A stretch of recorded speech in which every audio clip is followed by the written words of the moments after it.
Ok. Maintenant que nous avons vu comment on a conçu l'application, nous allons le tester. Nous allons nous comporter comme étant un utilisateur lambda qui va sur notre plateforme en fait. Du coup, nous allons accéder à la plateforme.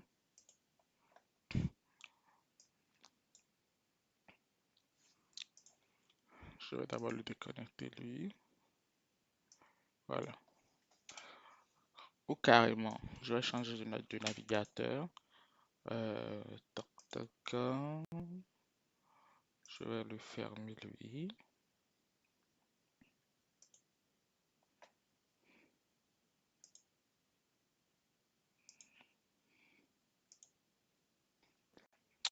Ok. Donc, je vais y accéder en mettant mon IP, l'IP du site. On y est. Quand j'essaie d'aller dans générer KAP, normalement, je dois avoir un message d'erreur. Voilà, c'est bon. Parce que je ne suis pas encore connecté. Donc, je vais m'inscrire. Inscription. Du coup, je vais créer un compte qui va s'appeler Aina.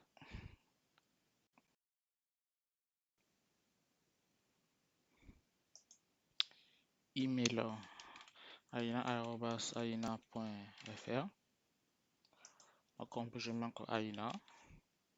Et pour le mot de passe, je mets un mot de passe. Je vais faire s'inscrire.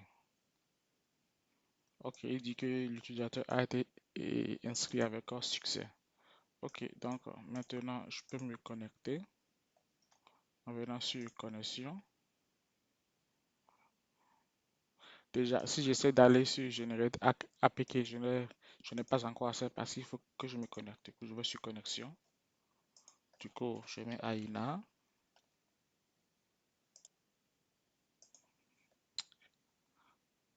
Donc, Aina. Et puis, mot de passe, je mets mon mot de passe et je fais se connecter. Et là, je suis connecté. Il m'a renvoyé directement sur la page génération de clé API. Donc ici, là actuellement, je n'ai pas de clé API. Je vais en créer un. Aina API 1. Je donne le nom que je vais donner à ma clé API là. Je donne ici le nombre de jours de validité de la clé. Je peux mettre 5 jours si je veux. Je donne des autorisations ici. Voilà. Je fais générer. Lorsque j'ai cliqué sur générer, il m'a affiché la clé ici. Du coup, je vais la copier. Sinon, je ne la reverrai plus jamais. Et ma clé apparaît dans la ligne en bas ici que je peux révoquer au besoin. Donc, je copie ma clé. Je vais dans mon VS Code. Je, je mets token égal et je mets ma clé à l'intérieur. Ok, je reviens. Donc, j'actualise la page. Et là, c'est bon, je n'ai plus ma clé qui s'affiche. Si je veux la révoquer, je vais la révoquer ici. Maintenant, ma clé, comment l'utiliser? On ira lire le guide d'utilisation. Dans le guide d'utilisation, bien sûr pour les développeurs, il y a une procédure ici. Quand vous avez un compte pour créer le token de votre user, pas le token de la clé API. Une fois que vous avez le token de votre user, vous pouvez maintenant créer le token de l'API qui est ce qu'on vient de créer là-bas là, pour récupérer ça. Et une fois que vous avez le token de l'API, maintenant vous pouvez importer, vous pouvez utiliser maintenant l'API. Voilà. Du coup, là, nous, on a déjà notre token de l'API déjà, c'est ça qu'on vient de générer. Et donc, la partie qui nous concerne ici, c'est l'utilisation de l'API. Du coup, on va copier ce contenu-là, cette partie-ci.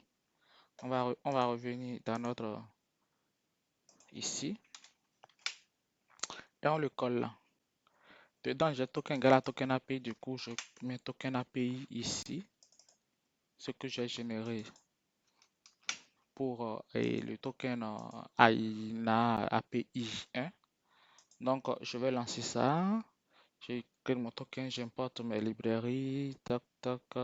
Très bien, je vais le déplacer, CTRL insert vers ici.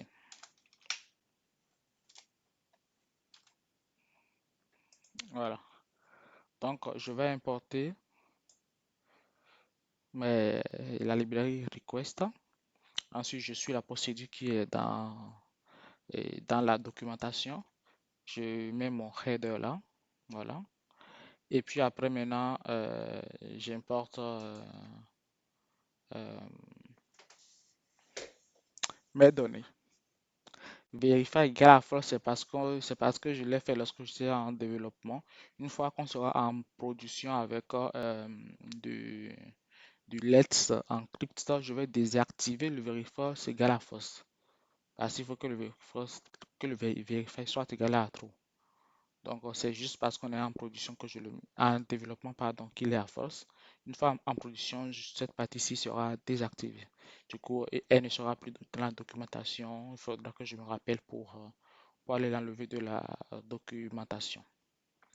Donc, j'exécute tout ça.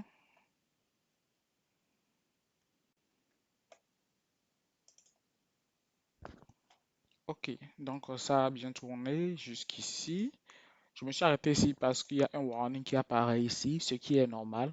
Ce warning est là parce qu'on a vérifié égal à false. Dès qu'on va le passer à true, on n'aura plus le warning. Mais dans ce cas, il faudra qu'on ait un vrai certificat Let's Encrypt et attribué à un vrai nom de domaine. Donc, on continue. On va vérifier le statut. Est-ce qu'on a un message d'erreur ou pas? Ça sera vite. Ok, c'est bon. On n'a pas de message d'erreur ici. Ensuite, je peux afficher le contenu